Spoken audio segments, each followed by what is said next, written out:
I never imagined my grandson would have a developmental disorder. He's like a broken toy, just useless. He's not good enough for our family.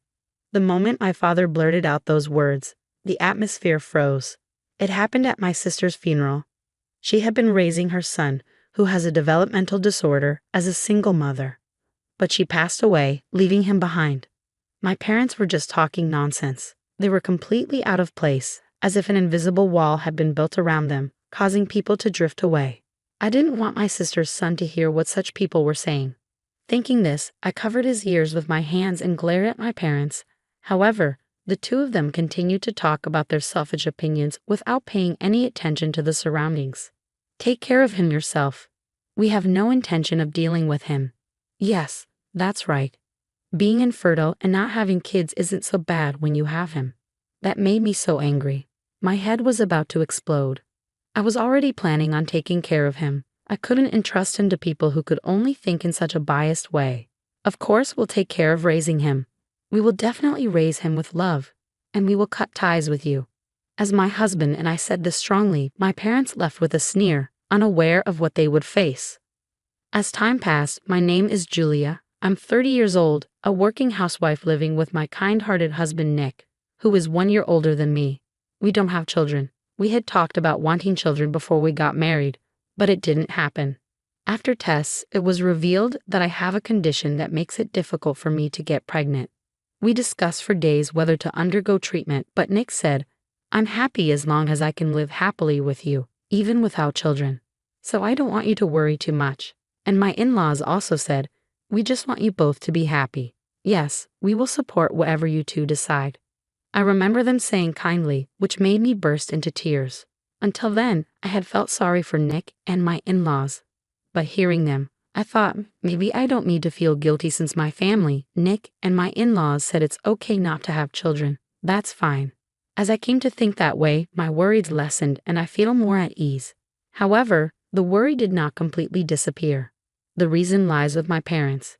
They are concerned about what others think and always brought up the topic of children every time we met.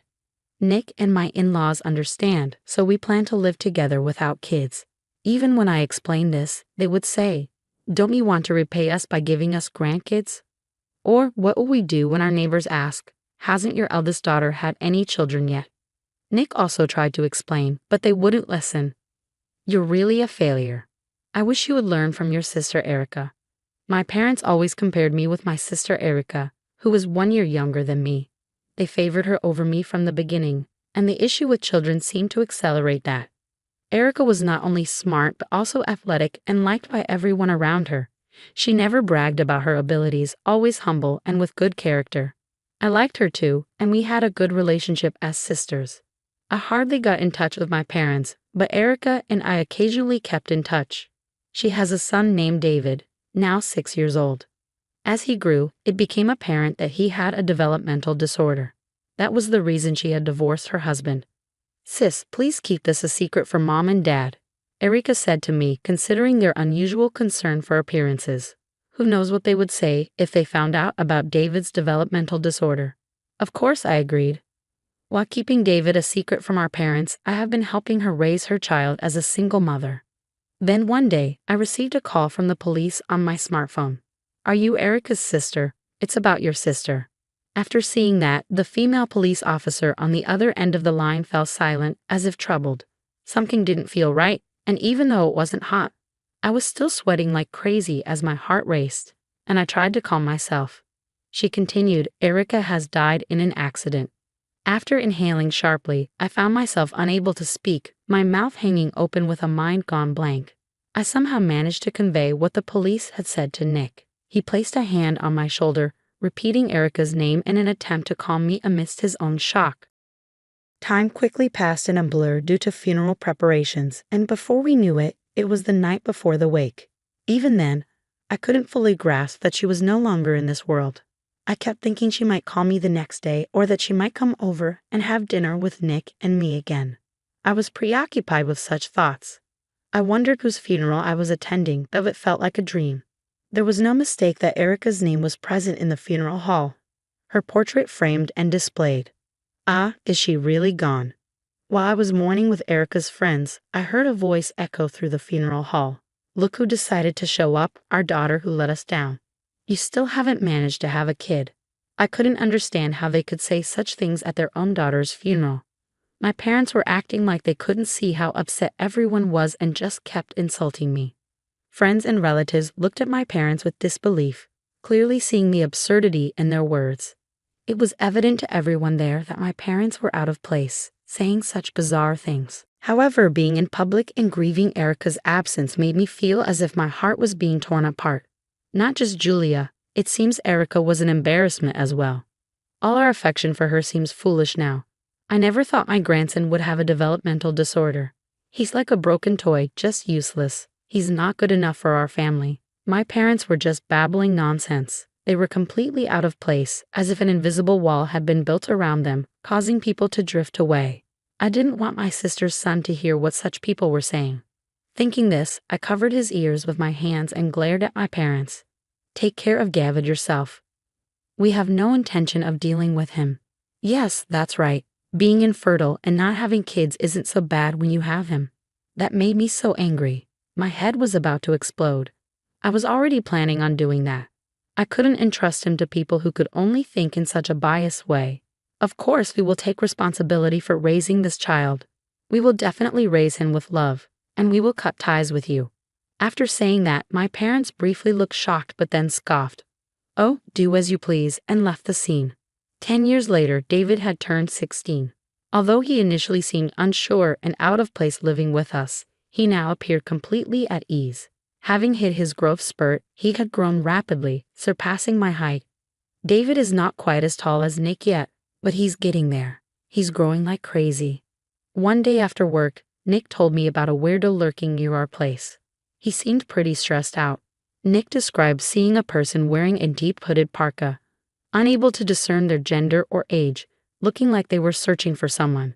If you go out, Julia, please be careful, Nick advised. Heeding the advice, I was cautious about my surroundings for a few days when going out. However, I didn't encounter the suspicious individual Nick had mentioned.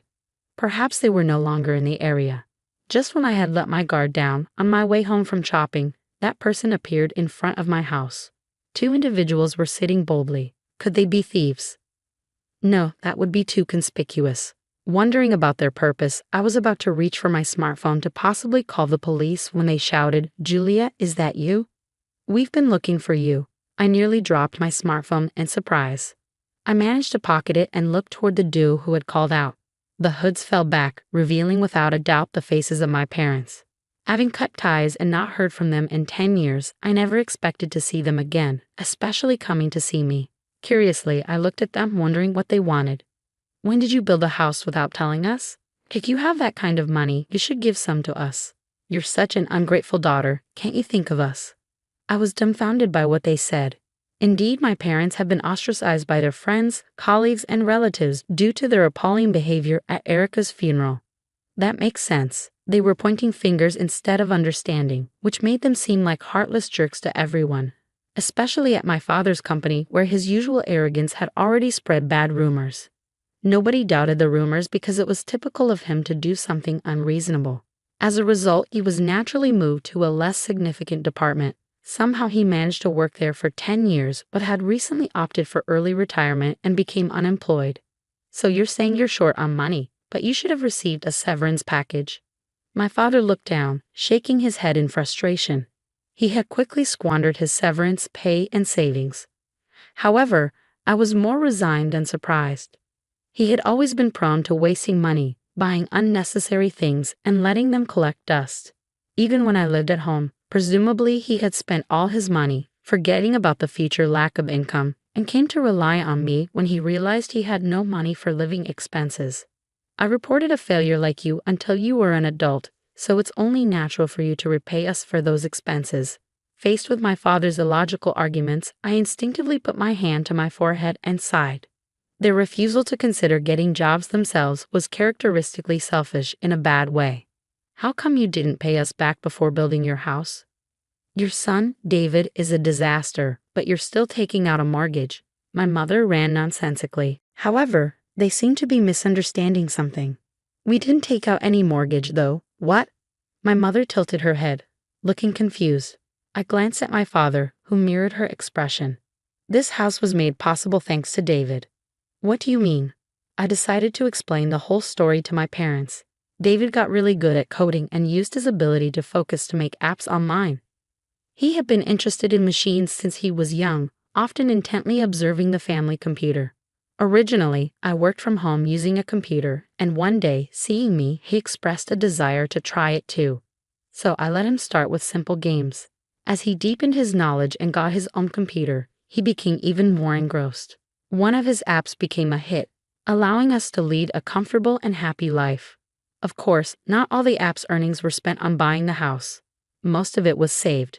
We plan to use it for David's education and living expenses so he can focus on what he loves. Well, if he's such an amazing kid, you should have said so earlier. Suddenly, my mother's attitude changed drastically, and she began to speak in a sweet voice. She put on a forced smile, with her lips trembling slightly, while my father made exaggerated hand gestures. A failure like you can't possibly nurture David's talent. We'll take him in. Had they forgotten what they said at Erica's funeral? Seeing their sickening behavior was unbearable. What are you talking about? You were saying horrible things before. My parents closed in on me step by step as I retreated. With no passers-by around, there was no one to call for help. Just as I was casting my gaze around, wondering what to do. What are you doing? Nick's cold voice resonated. Before I knew it, he was standing beside me, effectively putting an arm around my shoulder. Shut up, let us see David. That won't be possible, please go home. His resolute demeanor momentarily intimidated my parents, but they quickly regained their composure, glaring sharply and demanding to be let into the house. Stop, if you plan to stay here any longer, I'm calling the police. With that, my parents reluctantly left. However, I couldn't shake the feeling that they wouldn't give up so easily. My prediction soon proved accurate as they reappeared several days later, dressed in the same suspicious parkas, making me rub my eyes in déjà vu. This time. However, there was a particular reason why we had planned to meet them, so their arrival was actually convenient. Let us in, we want to see David, they demanded over the intercom. Seemingly taken aback when I promptly let them in, looking somewhat bewildered, they walked into our home as if it were their own, inspecting everything from the television in the living room to the vase, Nick's collection of mangas, and the shelf filled with David's programming books. They touched everything without permission, displaying an irritating sense of entitlement. I've made some coffee for you, please take a seat. It was only after I invited them to sit that they finally stopped their invasive inspection and settled down at the dining table. My parents sat side by side with me, David and Nick opposite at them. I was anxious they might try to pull David away if he sat at the end. You know why we're here today, right? It's about David, of course. We knew that's what they were here for. Nick and I stiffened our expressions. Since we accepted you to take in David despite your infertility, he should at least pay us a reward. If we hadn't said anything, someone with a terrible personality like yours wouldn't have fought to take him in, right?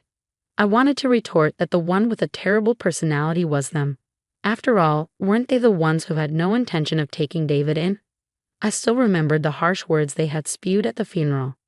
They had clearly stated they had no intention of caring for David. Nick, with his good memory, must remember it just as I do. Come on, David, why don't you live with us? We raised your mother, Erica, with so much love. My mother began to fervently describe how much love they had poured into Erica since she was a child. How they never got angry at her, bought her books, toys, clothes, and accessories, anything she wanted. How they celebrated her birthdays with grand parties at home. I remembered what my mother recounted, but also remembered how she would unfairly lash out at me as if I were to blame for something I hadn't done, and how I never received proper gifts from them. Erica seemed troubled by their favoritism too. When I was unjustly scolded in her place, she would cry and apologize, saying, "I'm sorry, sis, it's my fault." And on occasions like my birthday, she would secretly celebrate with me, gifting me cute hair accessories or cosmetics she bought with her allowance. Erica realized something was wrong with our parents' behavior and grew up normally and kind without being influenced by their mindset. Apparently, my parents mistook this as a result of their good parenting. See, just like I raised Erica to be such a gentle child, I'll raise you the same way. My parents poured their hopeful gaze into David. However, he made a puzzled face and said to me and Nick, "Who are these people?" It had been 10 years since he last saw them, and perhaps due to their lack of money, their appearances had drastically aged and became unkempt, making it understandable that he didn't recognize them. Shocked by being forgotten, my parents were speechless, their mouths opening and closing without words. Frozen, leaning forward at the table, Nick handed them something. My father, noticing it first, slowly turned his gaze and opened the envelope to pull out its contents. "What? How did you get this?" My mother, prompted by my father's surprised voice, looked over, and they both saw documents proving their gambling debts. Nick had suspected their identities as the suspicious individuals from the beginning and had hired a detective agency to investigate. "We cannot hand over David to you, not just because of your financial instability due to deaths, but also because you're not trustworthy as individuals." Nick's tone was stern, a rarity when he speaks to his elders, conveying his anger. "Besides, we've already cut ties, right? So we owe you nothing." Nick nodded firmly in agreement. "Stay away from our precious son, David." Intimidated by his assertiveness, my parents collapsed from their chairs with a clatter. They didn't seem to hurt themselves badly, but struggled to stand up due to their weakness. "Damn it, why are you all so ungrateful?" With those parting words, they finally left. Nick and I watched them leave and then hugged David tightly, relieved. Later, we heard the parents had to sell their house to pay off their debts.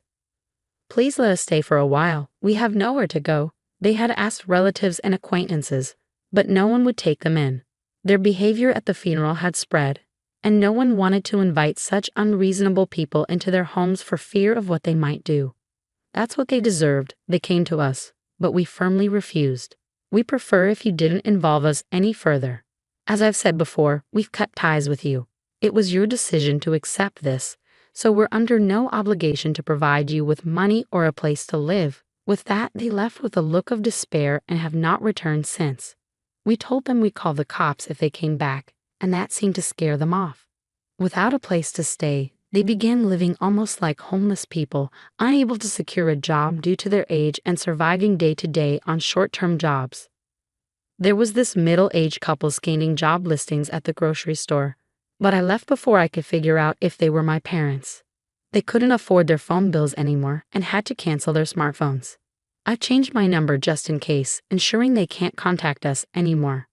We no longer have to fear the doorbell or phone ringing. The three of us now live in peace. I continue my work from home, and David is next to me, working on his computer, developing new apps. He always happily shares his progress with me and Nick. I wonder if he'll tell us about his next app completion. I look forward to it and can't wait to see what he creates next. Together with Nick, I'm committed to nurturing David's talents further.